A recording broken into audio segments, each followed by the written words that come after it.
জানিয়ে দেব সর্বশেষ আপডেট বাংলা সংবাদ শুরুতেই শিরোনাম। তারেক রহমানের নেতৃত্বে বিএনপি সরকার গঠনের পর বিভিন্ন মন্ত্রণালয়ের কার্যক্রম নিয়ে প্রশংসা পেলেও সবচেয়ে বেশি বিতর্কের মুখে পড়েছে শিক্ষা মন্ত্রণালয়। বিশেষ করে শিক্ষা প্রতিষ্ঠানের ম্যানেজিং কমিটি গঠন এবং এর সভাপতির যোগ্যতা নির্ধারণকে ঘিরে সাম্প্রতিক সময়ের সিদ্ধান্তগুলো ব্যাপক সমালোচনার জন্ম দিয়েছে। শুরুতে শিক্ষামন্ত্রী ঘোষণা দেন, শিক্ষা প্রতিষ্ঠানের ম্যানেজিং কমিটির সভাপতি হতে নির্দিষ্ট কোনো শিক্ষাগত যোগ্যতা প্রয়োজন হবে না। এই ঘোষণার পরপরই সামাজিক যোগাযোগ মাধ্যম সহ বিভিন্ন মহলে তীব্র প্রতিক্রিয়া দেখা দেয়। শিক্ষাবিদ, অভিভাবক এবং সচেতন নাগরিকরা বিষয়টিকে শিক্ষা ব্যবস্থার জন্য নেতিবাচক হিসেবে আখ্যায়িত করেন। সমালোচনার মুখে পড়ে শেষ পর্যন্ত শিক্ষা মন্ত্রণালয় তাদের অবস্থান থেকে সরে আসে।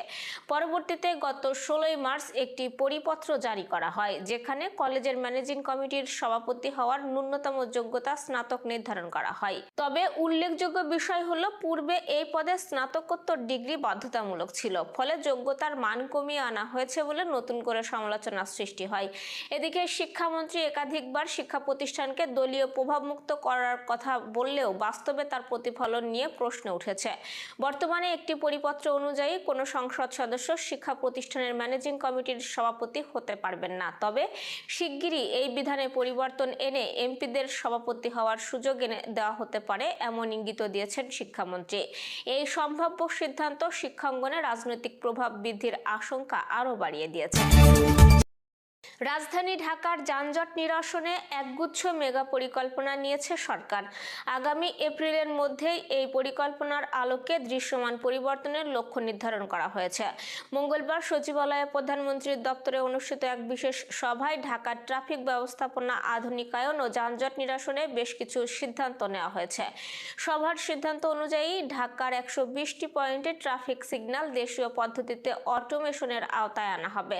যানজট কমাতে ঢাকা মহানগরের ভেতরে থাকা 5টি আন্তঃজেলা বাস টার্মিনাল দ্রুত শহরের বাইরে সরিয়ে নেওয়া হবে এবং এসব টার্মিনাল শুধু সিটি সার্ভিসের জন্য ব্যবহার করা হবে। এছাড়াও শহরের ভেতর থেকে যত্রতত্র বাস কাউন্টারের অপসারণ, ফুটপাত ও সড়ক দখলমুক্ত করা এবং রাস্তার মাঝখানে বৈদ্যুতিক খুঁটি সরিয়ে ফেলার নির্দেশনাও দেওয়া হয়েছে।